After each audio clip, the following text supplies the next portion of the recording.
దేవుడు ఏమంటున్నాడు తెలుసా? ఫినియాసు, మోషే, నేను ఓరవలేని దానిని అతను కూడా ఓరవలేకపోయాడు. ఉందా నీకు ఆసక్తి? దేవునికి ఏదైతే నచ్చవో అవి నీకు కూడా నచ్చవు అనే ఆసక్తి నీకుందా? ఆ భయం నీకుందా? ఆ భక్తి నీకుందా? ఆ విశ్వాసం నీకుందా సంగమా?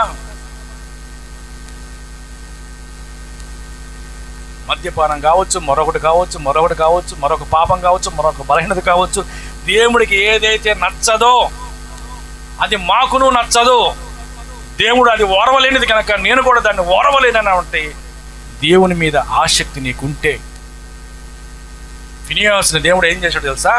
నిత్యమైన యాజకత్వము అప్పగించాడు. గట్టిగా చప్పట్లు కొడదామా? ఆమేన్, హల్లెలూయా. నిత్యమైన యాజక నిబంధన ఫినియాస్తో చేశాడు దేవుడు. ఆయనతో చేసిన దేవుడు నీతో నిబంధన చేయడా? నిన్ను గమనించడా? నిన్ను పట్టించుకోడా? ఏ ఆసక్తి ఉండాలా నీకు? దేవుని విషయమై ఆసక్తి ఉండాలి. క్రైస్తవులను ఎప్పుడు పట్టుకోవచ్చు తెలుసా? వివాహాల్లో పట్టేవచ్చు. ఎప్పుడు పట్టేవచ్చు? వివాహాలలో, కార్యాలలో దొరికిపోతారు ఈజీగా.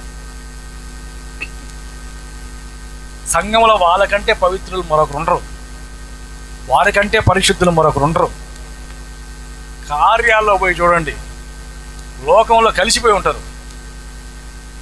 అసలు ఈమెనా అనిపిస్తుంది,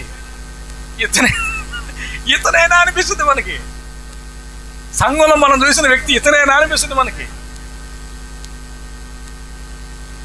దేవుని విషయమై ఆసక్తి ఉంటే ఇవి మాకు తగవు, మేము చెయ్యమండి, ఈ కార్యాలు మాకు తగవండి, ఖండితముగా ఉండాలి.